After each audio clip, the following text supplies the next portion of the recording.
Bismillahirrahmanirrahim. Assalamualaikum warahmatullahi wabarakatuh. Alhamdulillahi rabbil alamin wa bihi nasta'inu ala umuri dunya waddin. Allahumma salli wa sallim ala nabiyina Muhammad wa ala alihi wa ashabihi ajma'in. Amma ba'du. Bapak Ibu sekalian, pada rekaman terakhir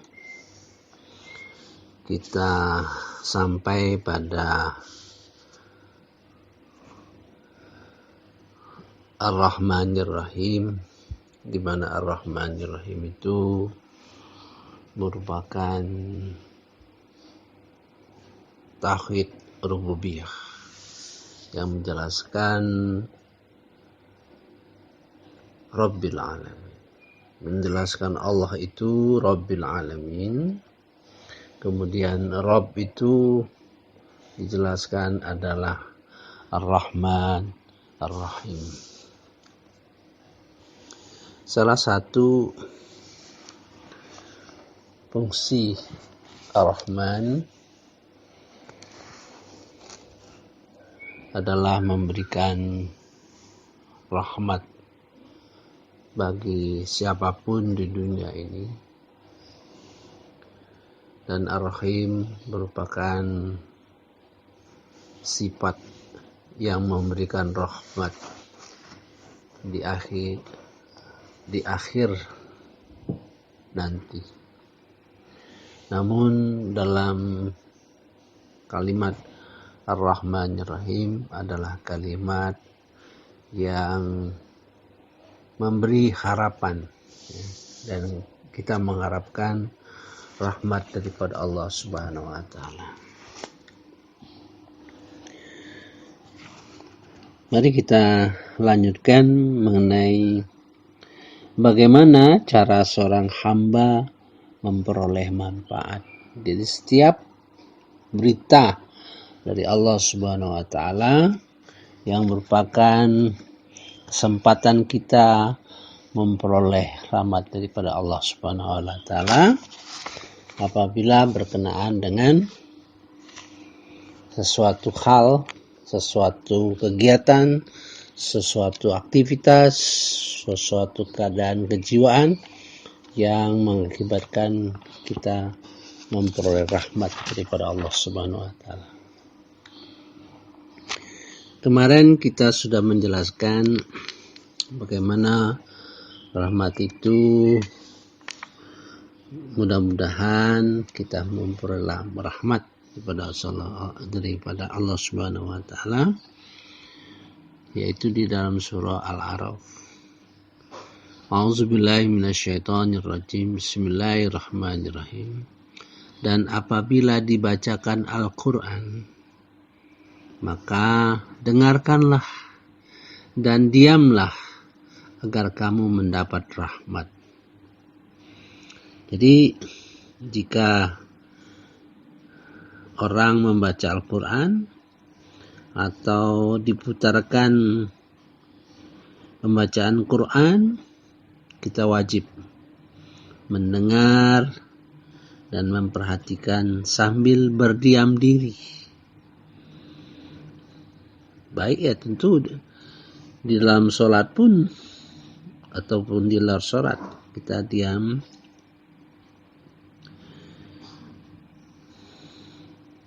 Kecuali memang di dalam sholat dalam arti makmum boleh membaca sesuatu sementara imam membaca Al-Fatihah.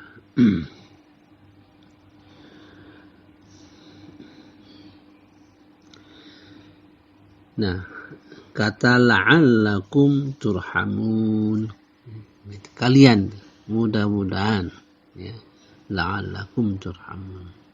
Diamlah, perhatikan. Apa-apa yang saya perhatikan di dalam pengalaman kita,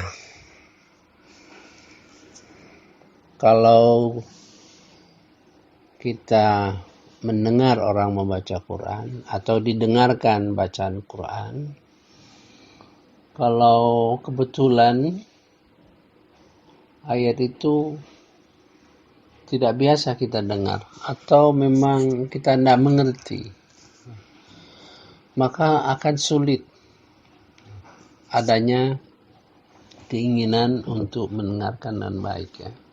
Tapi bagaimanapun, walaupun kita tidak mengerti, karena sudah perintah Allah Subhanahu wa Ta'ala.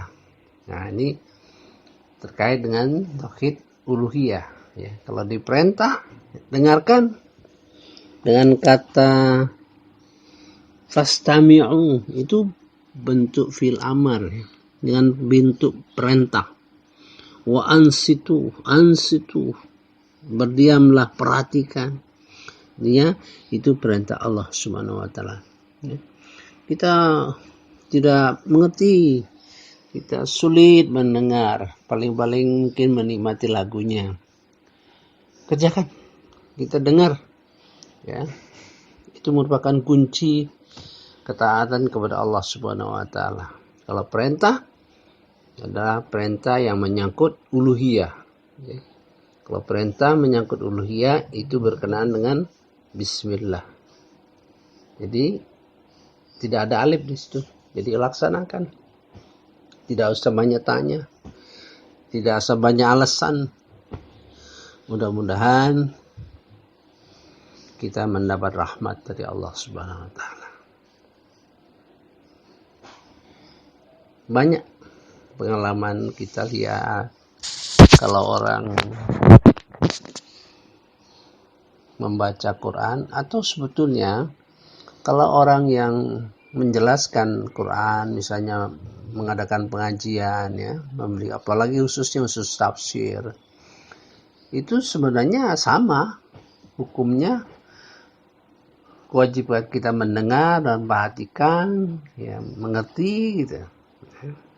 Tapi kadang-kadang kita perhatikan, katakanlah di masjid ya, ya ada orang yang memberi tausiah, ada orang berzikir, ada orang membaca Quran dengan kuatnya. Padahal kalau kita fokuskan pada satu perhatian, ya, insya Allah kita mendapat rahmat dari Allah Subhanahu wa Ta'ala. Dan ini merupakan pintu pertama untuk memperoleh rahmat dari Allah Subhanahu wa Ta'ala. Dan pintu yang paling mudah. Ya.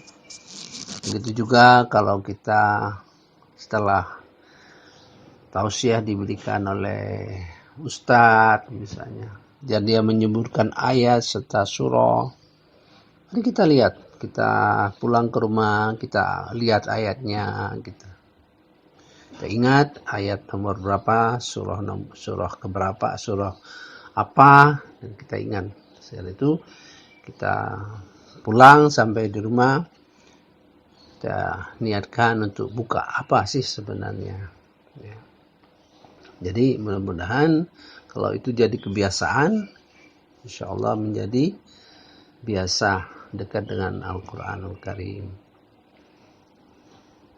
Sebab kalau seandainya kita mengabaikan ya, sampai tua, katakanlah sampai kita meninggal, kita mengabaikan, tidak memperhatikan Al-Quran, maka berat yang akan kita temui nanti. Itu di dalam surah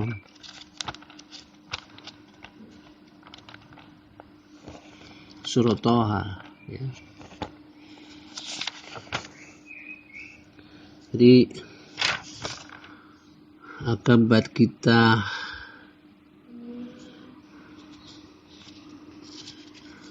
termasuk kategori mengabaikan kan, dan berarti mengabaikan Quran itu, tidak memperhatikan, tidak mau mendengar dan sebagainya itu. Di dalam surah Toha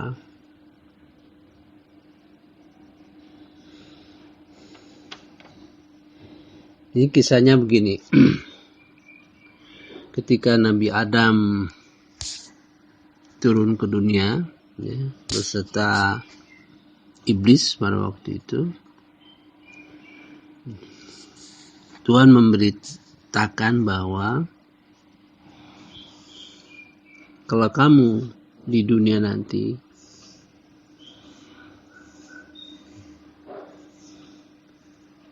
jika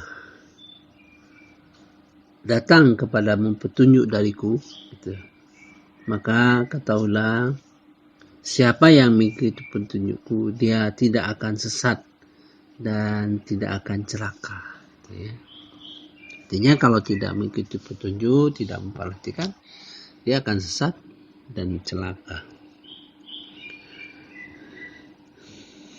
Selanjutnya, dan siapa yang berpaling dari peringatanku, maka sungguh dia akan menjalani kehidupan yang sempit, dan kami akan membukanya pada hari kiamat dalam keadaan buta. Dalam keadaan buta. Ini di dalam surah Toha ayat 123-124.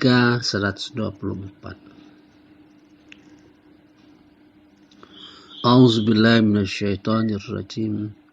Bismillahirrahmanirrahim.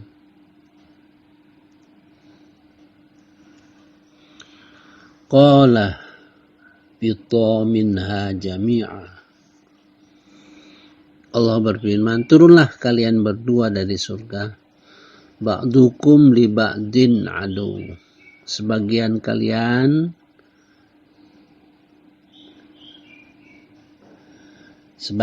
kamu menjadi musuh bagi sebagian yang lain. Artinya nanti kamu musuh setan, musuh iblis. Untuk diingatkan bahwa permusuhan dengan iblis itu sudah dari nenek, dari Nabi Adam alaihissalam. Fa imma ya'tiyannakum minni huda. Lalu jika datang kepada kalian dariku kitab, ya, Rasul juga huda. Famanittaba'a hudaya, maka siapa yang mengikuti petunjukku, fala yudillu, maka dia tidak akan sesat di dunia, wala yashqa, dan dia tidak akan celaka di akhirat. Wa man a'rada an dzikri, dan siapa yang berpaling dari peringatanku, dari Al-Quran maksudnya, fa inna lahu ma'isyatan dhanka, maka sungguh baginya kehidupan yang sulit, tidak bahagia. Wa nahsyuruhu, dan kami kumpulkan dia pada hari kiamat, yaumal qiyamah a'ma, dalam keadaan buta. Jadi kalau kita tidak memperhatikan Al-Quran, tidak membacanya, tidak memperhatikan segala segi daripada Al-Quran Karim ini, ya. Mudah-mudahan ya apa yang diceritakan dalam Al-Quran ini mudah-mudahan tidak seberat yang kita bayangkan, tapi bagi kita seumur hidup kita hendaklah memperhatikan Al-Quran, membaca Al-Quran, ya. Tapi sebagian menganggap, berpikir bahwa Al-Quran itu kitab yang perlu dibaca, perlu dihafal, dihatamkan dalam 1 minggu, 1 juz, dalam 1 bulan, 1 kali hatam, gitu. Saya khawatir terhadap sikap seperti itu, ya. Kalau itu merupakan jalan kita untuk mendekati Al-Quran, itu tidak ada masalah.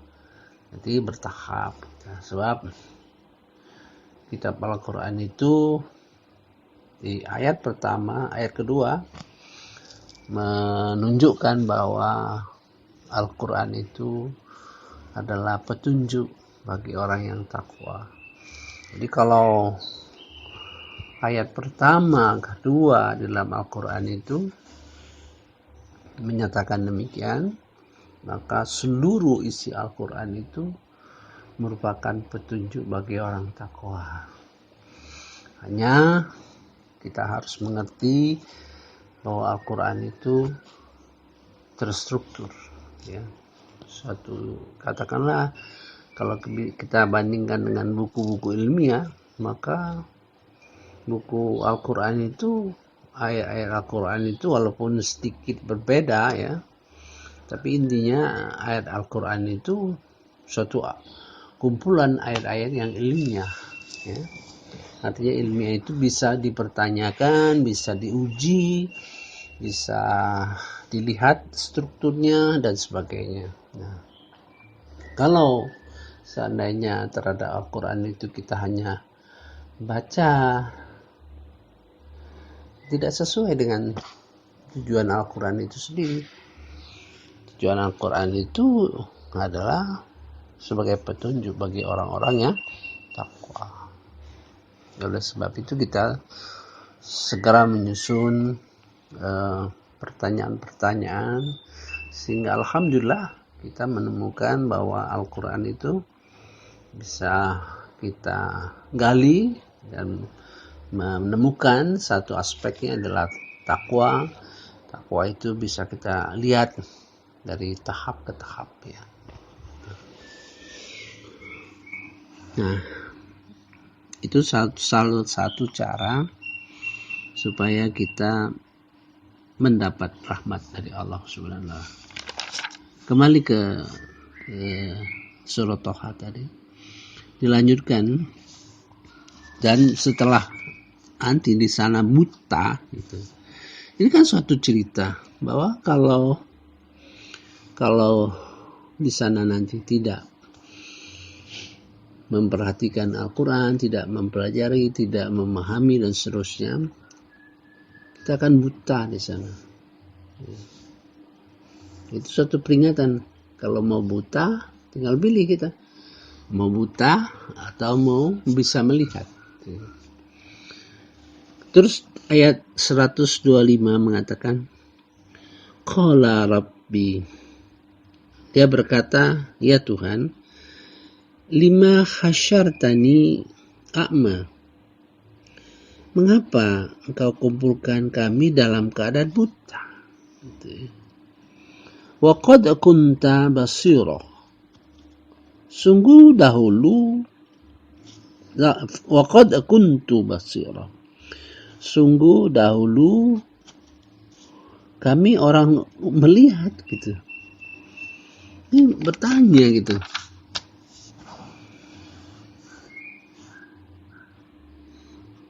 Kemudian Allah berfirman, Qala kadzalik atatska ayatuna fanasitaha. Allah berfirman, demikianlah dahulu telah datang kepadamu ayat-ayat kami. Qala kadzalik atatska ayatuna fanasitaha. Dan kamu mengabaikan, melupakan, tidak mempercayainya, gitu. Atau percaya tapi melupakannya, gitu. Wa kadzalikal yauma nunsa. Dan demikianlah, ya, seperti kamu melupakan kami, pada hari ini kamu dilupakan, dibiarkan masuk neraka. Jadi ini persoalan kabar yang serius bagi kita. Bagaimana kita supaya tidak buta, ya, tidak mengalami kesulitan, dan di dunia kita boleh rahmat daripada Allah Subhanahu wa Ta'ala.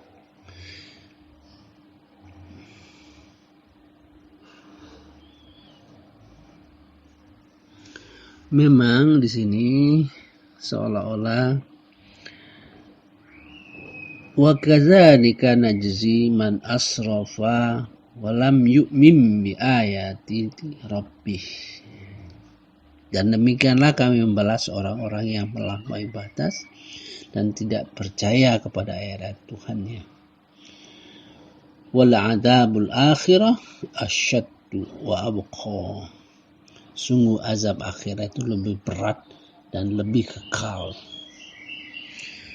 Memang di situ seolah-olah tidak percaya man asrafa, yang melampaui batas dan tidak beriman kepada ayat-ayat kami. Itu persoalan kita ini sekarang. Katakanlah kita beriman, kita percaya. Kalau ada pertanyaan, kamu percaya tidak dengan Al-Quran ini? Kita tentu jawab percaya.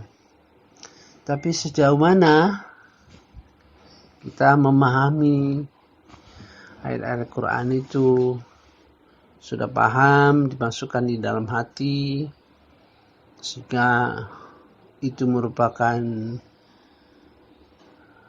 ilmu yang berada di dada kita, sehingga merupakan kekuatan untuk dijadikan pegangan di dalam hidup kita.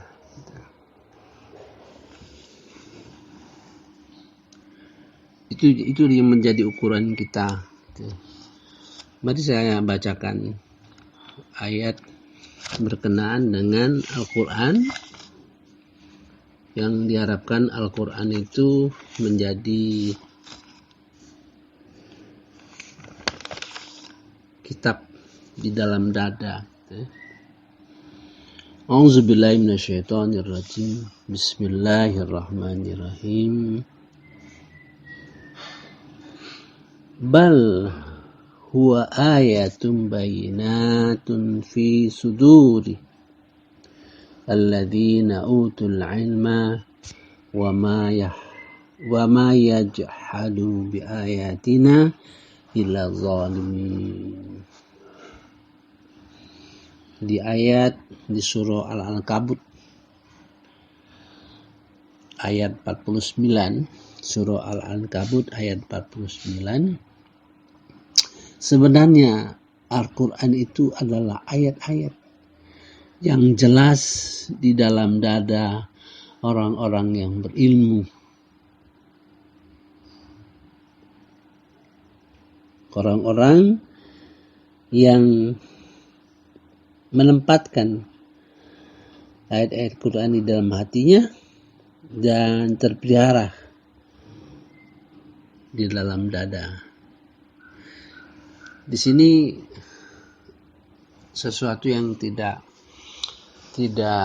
mudah dimengerti, bahwa ayat-ayat Al-Quran itu terpelihara dalam dada dengan dihafal.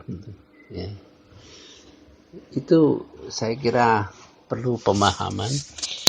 Jadi ayat-ayat Quran itu, yang namanya orang berilmu Al-Quran, yang berilmu Al-Quran, orang-orang yang mengerti teksnya, kemudian tahu latar belakang tujuan ayat itu, kemudian dimengerti, dipahami oleh di dalam hati, kemudian setelah dalam hati ada proses untuk mengolahnya, dalam arti bagaimana mengimplementasikan, bagaimana melaksanakan ayat-ayat itu. Itu namanya orang yang berilmu Al-Quran. Adapun kalau dia hafal ayat-ayat itu, kemudian dibaca di dalam sholat, itu seolah-olah dia menunjukkan kepada Allah, inilah yang saya mengerti, inilah ayat-ayat yang aku pahami, dan mudah-mudahan Allah memberikan barakah, ya, dengan yang namanya barakah itu bertambah jumlah ayat yang kita pahami, jumlah ayat yang dihafal. Jadi jangan terbalik ininya, sekuensnya gitu. Maka diceritakan bahwa bahwa Abu Bakar itu baru hafal surah Al-Baqarah sudah 10 tahun. Ya. Baru hafal surah Al-Baqarah selama 10 tahun. Jadi hafal itu bukan jadi target. Kecuali bagi anak-anak ya. Anak-anak karena di situ masa golden time lah, masa yang bagus untuk hafalan gitu.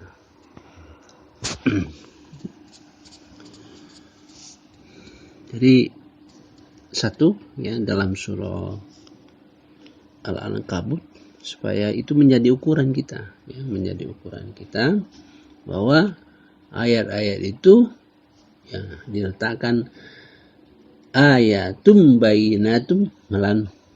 Jadi di situ ada ayat Quran, ada penjelasannya gitu ya, di dalam hati ya. Jadi mengerti ya. Bisa menjelaskan pengertiannya. Kemudian dalam surah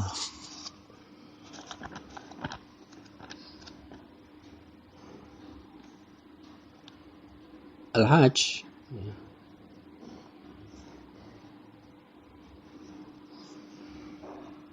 ayat 54, dan agar orang-orang yang diberi ilmu meyakini ya itu. Jadi Quran tadi sudah berada di dalam dadanya. Kemudian dan orang-orang yang diberi ilmu meyakininya bahwa Al-Quran itu benar dari Tuhan. Lalu mereka beriman dengan hati, mereka tunduk kepadanya, dan sungguh Allah memberi petunjuk bagi orang-orang yang beriman pada jalan yang lurus. A'udzubillahi minasyaitonirrajim. Bismillahirrahmanirrahim. وَلِيَعْلَمَ الَّذِينَ أُوتُوا الْعِلْمَ أَنَّهُ الْحَقُّ مِنْ رَبِّكَ فَيُؤْمِنُوا بِهِ فَتُخْبِتَ لَهُ قُلُوبُهُمْ وَإِنَّ اللَّهَ لَهَادٍ الَّذِينَ آمَنُوا إِلَى صِرَاطٍ مُسْتَقِيمٍ.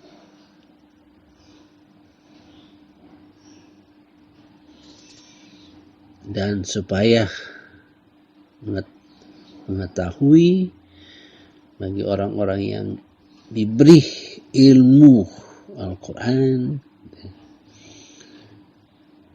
bahwasanya Al-Quran itu benar dari Tuhannya, mereka beriman dan lalu tunduk khusyuk kepadanya. Dan sungguh Allah memberi petunjuk bagi orang-orang beriman ke dalam jalan yang lurus. Itu ukurannya. Mudah-mudahan kita sedikit demi sedikit ya, 1 ayat, 2 ayat, ya, 3 ayat. Setelah kita paham, kita sampaikan kepada saudara-saudara kita ya, dalam rangka wal asri innal insana lafi khusrin illa alladzina amanu 1 wa amilus sholihat, beramal, wa tawassaw bil haq wa tawassaw bis sabr ya. Jadi ada 4 pilar ibarat satu persyaratan untuk lulus, katakanlah gitu. Kalau kita misalnya di universitas, persyaratan lulus itu paling tidak 4 kriteria yang harus masuk. Nah, itu. Beriman, beramal, mengajak ya, dalam hak, dalam kebenaran. Nah itu hak itu, yang kebenaran itu adalah Al-Quran dan hadis.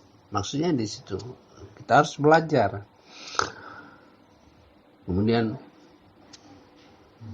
mengajak dalam kesabaran, artinya di dalam praktek ya.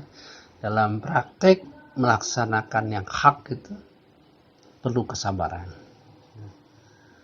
Jadi kesabaran itu dalam 3 dimensi, dalam yang hak, dalam menahan dari perbuatan yang batil, kemudian dalam menahan cobaan dalam musibah yang ditimpakan kepada kita. Namun yang dalam hal itu adalah sesuatu yang perlu dipelajari. Maka kekurangan kita sadari kekurangan kita. Inilah termasuk istighfar bagi orang-orang yang takwa. Kalau istighfar orang yang beriman adalah istighfar terhadap kesalahan yang kita perlu ingat. Oh, saya melakukan itu terhadap si A misalnya. Aduh, waktu itu hilap sekali, nyesal, nangis dan sebagainya, gitu kan. Sehingga kita mendorong kita untuk memperbaiki itu. Itulah kesadaran istighfar orang yang beriman. Kalau orang bertakwa itu kesadaran kita terhadap kekurangan-kekurangan, ya. Itu yang perlu kita istighfar dalam tingkat itu. Mari saya tunjukkan, ya, supaya jelas kesadaran seperti itu. Misalnya terhadap janji kita, ya, janji kita. Di dalam surah Al-Baqarah ayat 285, ya, 285, ya, 285. Ada ayat yang berbunyi, wa qalu sami'na wa ata'na ghufranaka Rabbana wa ilaikal masir. Mereka berkata, ya, sami'na. Sami'na kalau arti harfiahnya itu kami dengar, ya, tapi maknawinya itu kami belajar, kami tekun belajar, sehingga betul-betul paham. Wa ta'na, dan kami patuhi. Ghufranaka Rabbana wa ilaikal masir. Nah, kalau kita katakanlah, ya, semua kita ini sama asumsinya, harus belajar 100% lah kita. Yang kita pelajari sudah berapa persen? Ya, kesadaran kekurangan itulah, ya, yang selalu kita istighfar, kita ampunan Allah Subhanahu wa taala. Karena kita kurang, ya. Itulah istighfar bagi orang-orang yang takwa itu. Kekurangan, kekhilafan yang tidak diketahui, yang mungkin terjadi, ya. Sehingga istighfar terus. Salah satunya adalah istighfar terhadap janji kita kepada Allah Subhanahu wa taala. Itu saya kira satu, ya, salah satu harapan kita memperoleh rahmat daripada Allah Subhanahu wa taala. Dan jangan lupa di dalam doa, di antara doa sujud, ada yang singkat, Rabbighfirli, dan ada yang full, ya, Rabbighfirli warhamni, ya. Itu warhamni itu rahmatilah aku, ya, kasihanilah aku, gitu, ya. Sebenarnya dalam doa untuk sujud itu ada 8 poin. Rabbighfirli warhamni wajburni warfa'ni warzuqni wahdini wa'afini wa'fani. Ada 8. Sebenarnya itu sama dengan kalau tercapai semua itu, maka doa kita yang kita sebut Rabbana atina fid dunya hasanah wa fil akhirati hasanah wa qina adzabannar. Itu substansi, itu ada 8 poin. Sedangkan orang yang sudah meninggal, orang meninggal tinggal 4 lagi ya. Rabbana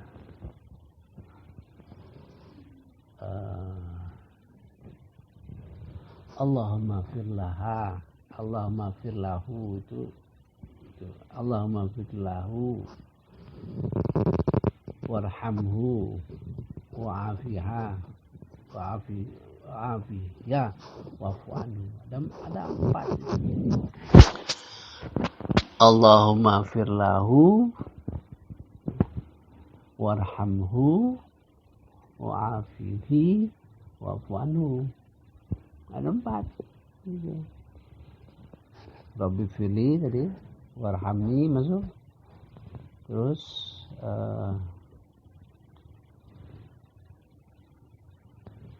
Allahumma firlahu warhamhu wa'afihi wa'fu anhu. Ada 4 kan? Ada 4 ya. Yang 4-nya ya untuk orang hidup. Itu dia tidak dapat lagi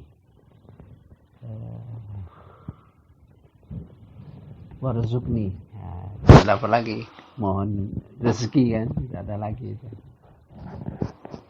Wajburni, nggak ada. Wajburni artinya tutupilah segala kelemahan diriku, karena kita sebagai manusia itu lemah ya.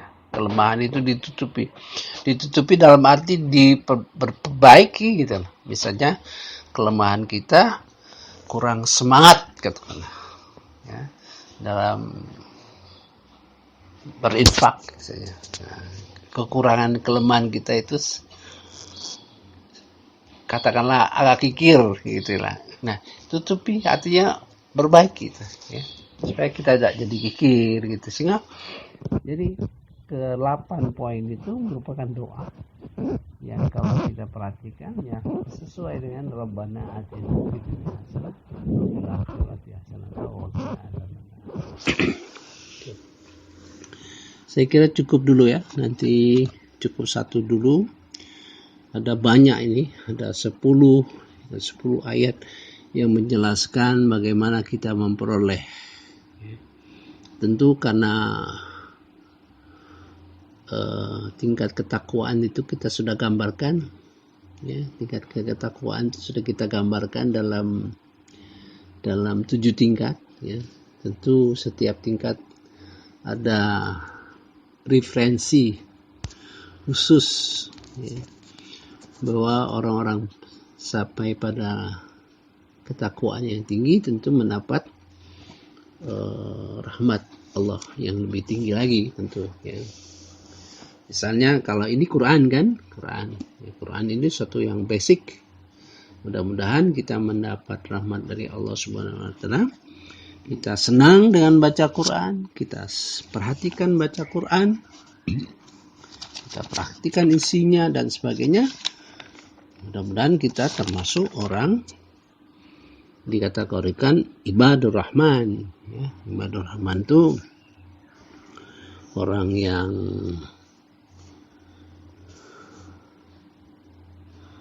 yang diberi pengetahuan. Saya bacakan ayatnya ya. Di dalam surah Furqan ayat 73 ya. A'udzubillahi minasyaitonirrajim. Bismillahirrahmanirrahim. Dan orang-orang yang apabila diberi peringatkan dengan ayat-ayat Tuhan, ya, mereka bersikap sebagai orang yang tidak bersikap sebagai orang yang tuli, orang yang buta, gitu. A'udzubillahi minasyaitonirrajim. Bismillahirrahmanirrahim. Walladzina idza dzukiru bi ayati rabbihim lam yakhiru 'alaiha summa wa umyana. Mereka tidak bersikap sebagai orang yang tuli, buta. Artinya dia lihat, dia baca, dia pahami, kemudian dia sampaikan, dia bicarakan, itu simbol lah ya, yang tidak buti, tidak tuli dan buta, dia mengerti, dia pahami. Apabila kelakuan kita terus menerus seperti ini, kita insya Allah termasuk orang-orang yang dikategorikan ibadur rahman. Saya kira cukup sekian, nanti kita lanjutkan, sebab ada 4 ayat ya, 3 ayat ini.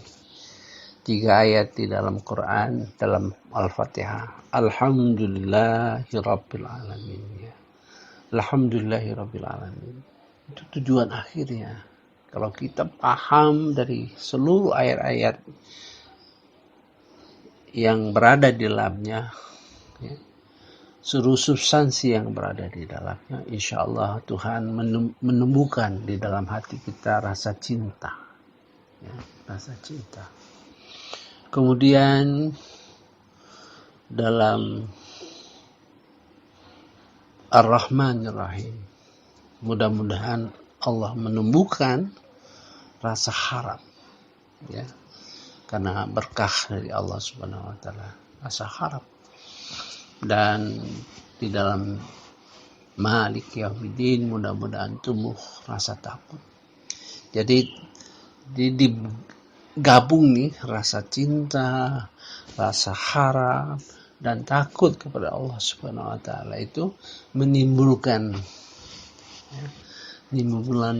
perkataan yang keempat, ayat keempat, iya karena butuh, iya karena nasta'in.